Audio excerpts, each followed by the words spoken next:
Beautiful friends, what is up and welcome back to the Loosely Bound YouTube channel. Today we're going to be doing my favorite kind of video, which is a book haul video. These are my favorites because it means that I've bought a ton of books and I'm always just super excited to get into all these stories, and it just makes me so happy. For this book haul, I tried to shop at Barnes & Noble for the majority of the things that I got, and I did that because I really like to support bookstores where I can, but honestly Amazon is a lot cheaper sometimes. So what I did was go into Barnes & Noble, and whatever book I was planning on buying, I would check the price in Barnes & Noble and then I would check the price on Amazon. And if it was more than like a $5 or $10 difference of it being cheaper on Amazon, then I would just buy it on Amazon.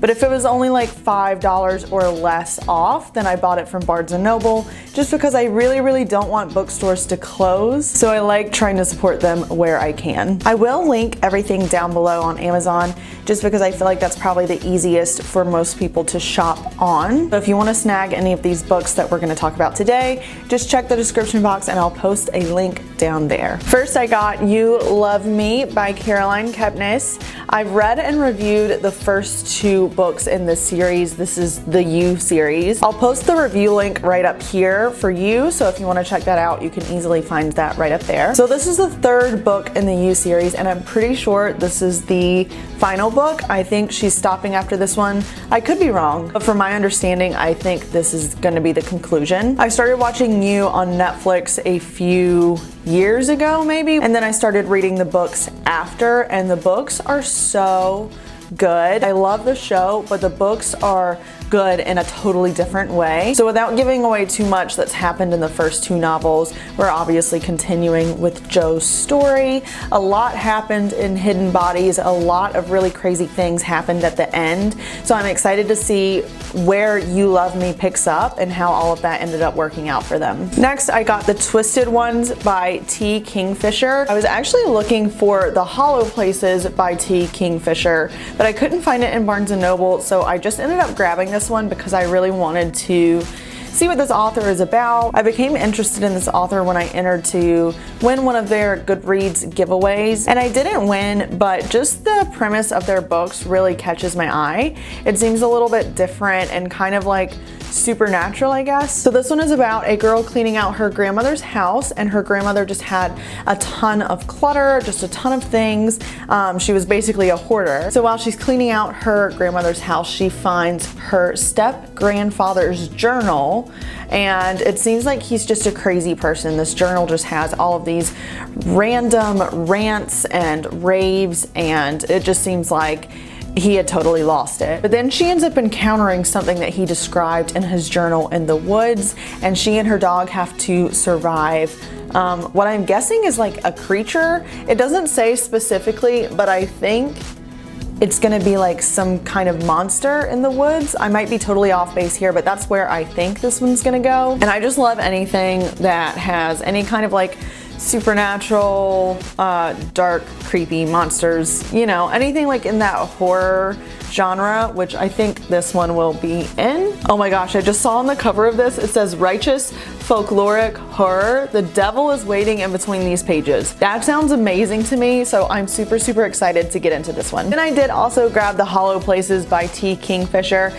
This is the one that I entered to win the Goodreads giveaway, and what initially sparked my interest for checking out this author. All I know about The Holo Places is that there's a girl in her uncle's house and she discovers a portal. That's it. And that on its own was enough to really pique my interest because it just sounds like such a cool like sci-fi, again, supernatural plot line, and I wasn't able to get this off of my brain ever since I didn't win that giveaway. So hopefully I really like T. Kingfisher because now I have two of her books, and if I don't like her, it's gonna be quite a bummer. This one was a recommendation from a really close friend of mine that reads a lot of fantasy books, and I really value her opinion. So she recommended For the Wolf to me. It's by Hannah Witten, and this is an adult fantasy. I think kind of like a, maybe not like a retelling of Little Red Riding Hood, but that's kind of like the base. And the whole aesthetic of this book is so amazing. It just looks so cool, and it has, I forget what it's called, but those like textured pages where it just feels like this book is kind of like I don't know, it gives it like an older feel, or like maybe that it's been like through some shit, like the book has been kind of worn down. I don't know, but I just like books that kind of have a little personality to them, and this one definitely does, just purely aesthetic wise. The plot line of For the Wolf is about a little girl named Red whose destiny is to be sent into the woods and given to the wolf. So basically, whenever, I guess like the king has a daughter, the first daughter is for the throne, so she carries on the family royalty line, I'm guessing. The second daughter is for the wolf. And Red is the second daughter that's been born in a really, really long time. So it's up to her to fulfill this prophecy or destiny or whatever you want to call it. So that sounds super creepy to me, that she has to go like live out in the woods and be for the wolf. Like, it sounds like she's a sacrifice, but Red is actually excited to go because she has this power that's hurt people before, and she just feels like she's going to be much better off if she's just banished into the woods. And then there's something about that the wolf has turned all of the gods into monsters, but the wolf isn't really a wolf at all. The wolf is a man.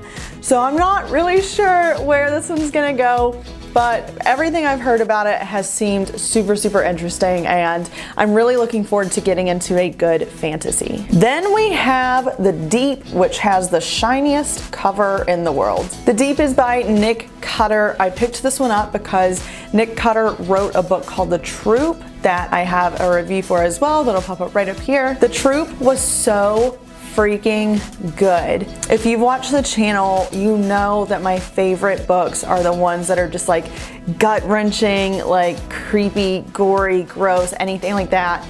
And The Troop was so good for all of those elements. It grossed me out, it creeped me out, it made my skin crawl, it made me kind of like throw up in my mouth a little bit, and I loved it. So I definitely wanted to check out Nick Cutter's other works.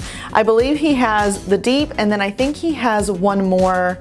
Yeah, he has another book as well called Little Heaven that I haven't read yet, but if I like The Deep, that one will definitely be making its way onto my to be read shelf. I didn't really know a lot about The Deep when I got it. I just really got it because I wanted to read something else by Nick Cutter, but it's basically about a plague, which I feel like is super fitting with the coronavirus going on right now. Like, anything talking about plagues or diseases or viruses or anything, just because of the state of the world, that really, really creeps me out right now. So it's about a plague called the Gets, and I believe Gets is short for forgets, and I think it's kind of similar to like Alzheimer's, but like everyone in the world has it. So people start forgetting small things. They forget where they left their keys, they forget, you know, just other little small things, but then they also forget the big things that we need to know to function on a day-to-day basis: how to drive, the letters in the alphabet, etc. And then someone discovers that there's a cure way down deep in the ocean, and that's another thing that just terrifies me. Like, the ocean has not been explored thoroughly at all. Like, there's so much stuff that we don't know about what lives in the ocean, and the thought of that just kind of freaks me out. So I think once they get down there looking for whatever they need for this cure, they're gonna encounter some kind of creepy creature, I think. I'm not 100% sure. Like I said, I didn't know a lot about this before I grabbed it, but that's where I think this one's gonna go, and I just really hope that it's as good as The Troop was. If so, Nick Cutter's definitely gonna be one of my new favorite authors. Then we have The Lake by Natasha Preston. I talk about these books a lot because I keep reading Natasha Preston books, knowing damn well I'm not her target market. I think I'm a little older and I've read a little more than the audience that Natasha Preston is aiming for. So to me, her books always seem very obvious, kind of dumb, and then I started feeling really guilty because I kept reading them and then rating them poorly because I didn't enjoy the book. That's not really Natasha Preston's fault because I keep buying and reading these books. So they have to be good enough to keep me coming back, and I'm not really sure what it is that makes me want to keep reading these. Like, her books just all have a really cool aesthetic. They have like a very similar color theme, even though the stories aren't connected. The aesthetic of the book is always very cohesive, and they're all young adult thrillers, typically dealing with like torture, murder, deception, just all of those like things that you typically kind of encounter in a thriller. I think I keep reading these though because they're super quick and the plotline is entertaining, but I just keep getting so irritated with the end because it seems very abrupt and it seems very obvious. But again, that's probably not Natasha Preston's fault because I think it's obvious to me because I am older and I've read so many thrillers that I can kind of see where they're going. For a young adult that's just starting to get into thrillers, these are probably the perfect thrillers to start on. So The Lake is Natasha Preston's newest novel. I think it is going to be a good summer read. Again, it's quick, it's kind of like fast-paced, it doesn't take me a long time to get through, and the setting of this one is at a summer camp. So I like summer camp vibes in the summer to read about, obviously. And in this one, our two main characters go back to counsel at a summer camp that they attended when they were younger. Something horrible happened while they were there, and now they have to go back and counsel and face these fears and these wrongs that they committed while they were campers at this camp. Now, small spoiler alert, I did already read this one. This was the first one that I read once I got all of my book haul books together. And going into this one this time, I was like, do not rate this as an adult that reads thrillers all the time because it's not fair. So I went into this a little more open-minded, not so judgmental, and I just read it as a young adult thriller that I wanted to enjoy. I think that really helped my experience.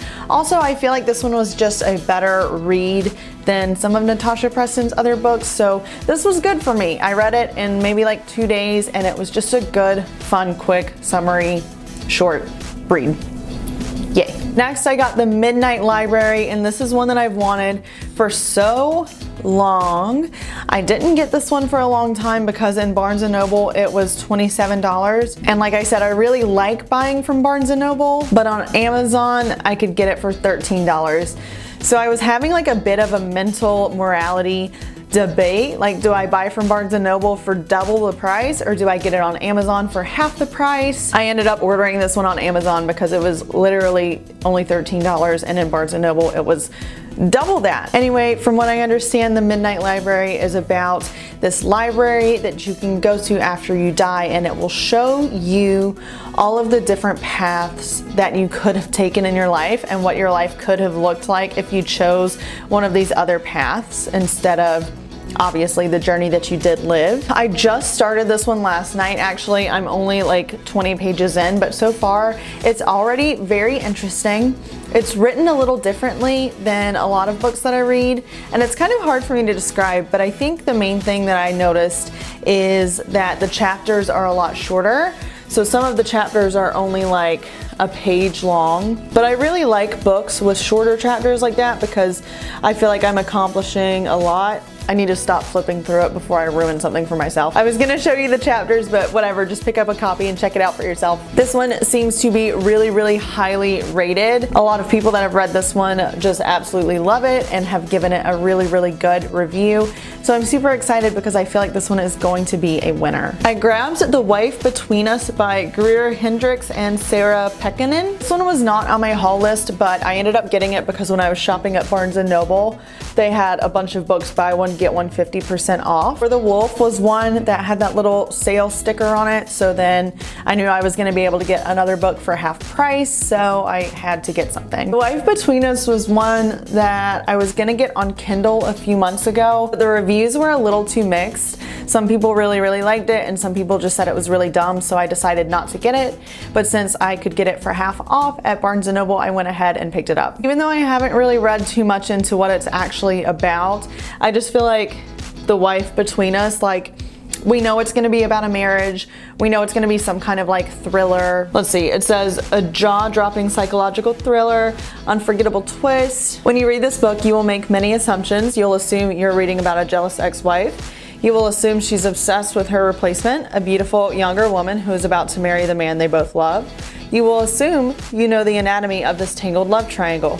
Assume nothing. Twisted and deliciously chilling, The Wife Between Us definitely explores the hidden complexities of marriage and the dangerous truths we ignore in the name of love. Read between the lies. So they're definitely talking a big game on The Wife Between Us, so hopefully it lives up to the hype that they've made me feel from the back of this book. A lot of times I feel like thrillers promise all of these like amazing twists and turns, and then they just don't deliver. But hopefully the wife between us really comes through. I also got Kill Creek by Scott Thomas. This is another one that I've really wanted for a long time. I read Violet by Scott Thomas a few months ago. Violet was one of those that I picked up purely for the aesthetic. The cover is like red and it's got two little girls on it, like holding hands, and then the pages have that cool texture that I like, and it just looks super creepy, but it actually sucked. I really struggled to get through Violet, and it was so disappointing. It was definitely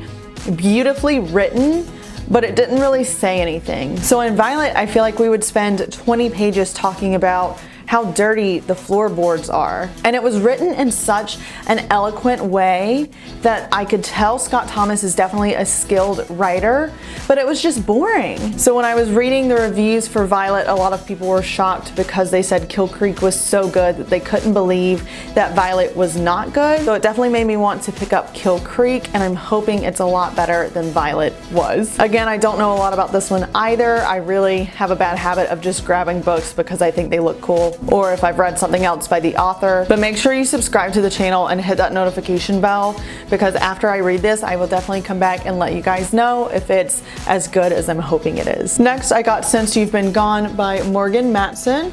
This was one that I picked up at the last minute because I noticed all of the books that I had seemed really dark and just kind of heavy. And while that is definitely my favorite kind of book to read, I wanted to get something a little bit lighter just to kind of break things up. Since You've Been Gone is about two friends. One of the friends, named Sloane, really brings introverted Emily out of her shell and makes her life super interesting. And then out of nowhere, Sloane disappears. So Emily decides that she's going to go through this checklist that they've created for things that they wanted to do during the summer, and she's gonna do all of these activities and hoping that it brings her friend back. I'm not really sure, but it just seems super cool and summery and like just kind of a lot lighter than some of the other things that I'm gonna read. Already, this one kind of gives me like Paper Towns vibes by John Green. So I'm hoping I just have a lot of fun with this one, and it's gonna bring a little more diversity to the other things that I got on this haul. The last physical book that I got is Whispers and the Roars by Kay Webster. This was one that I just found on Amazon, and then I read the back when it actually got delivered to me. And I have no idea what this book is about. I can't honestly tell you why I got it because the back doesn't really tell me anything. One thing that I do like is right in the beginning of this one, they had to put a trigger warning about abuse. It says it's a dark romance. It's not for everyone. Proceed with caution, and all of that stuff gets me so weirdly hype because I want it to be dark and I want it to be raw and I want it to make me feel something. So if you guys have read this, let me know if it's good or what, or maybe give me a clue as to why I even put it in my cart to begin with. But weird enough, that trigger warning has me really hype, so we'll see how it goes. When Audible was having a sale the other day, I also grabbed a few audiobooks. Audible gives you a credit every month that I usually just use that credit to get an audiobook, but since they were all like half price, I went ahead and bought a few things. The first being Thunderhead by Neil Shusterman. This is the sequel to Scythe, and Scythe is a young adult dystopian novel, and it was really one of the best young adult dystopian novels I've ever read. It was so freaking good. Thunderhead is a sequel that's been on my radar for a while now. I wanted to give myself a little break in between listening to Scythe and listening to Thunderhead just to kind of let it settle, and I didn't want to get burnt out on that world, but I am super excited to figure out what's going to happen next in that plot line. I also got The Maidens by Alex Michaelides, and I'm already listening to that one right now. So far, it is so good. I listened to The Silent Patient a few months ago, and The Silent Patient was an amazing psychological thriller. So freaking good. I really hope The Maidens is as good as The Silent Patient. I don't think it's gonna be. I just feel like The Silent Patient was so good. Like, I don't know if he can do it twice, but so far I'm really enjoying it. I like listening to it as an audiobook as well because the narrator has that like British accent. I don't know if it's a British accent actually, but whatever accent she has, it's different than mine and it sounds beautiful and I love listening to it. And I just feel like it adds another level of authenticity to the story. But I'll definitely come back and let you guys know if I enjoyed that one as much as I did The Silent Patient. My camera battery is dying, so we're gonna go ahead and wrap up this video here. Let me know if you guys have read any of these books that I got on the haul. If you liked them, don't spoil anything though for me, please. Make sure you subscribe to the channel and hit the notification bell so you can be alerted whenever I do reviews on these books that I'm going to work through. Thank you guys so much for watching. Don't forget to like, share, and subscribe, and I will see you in the next one. Bye!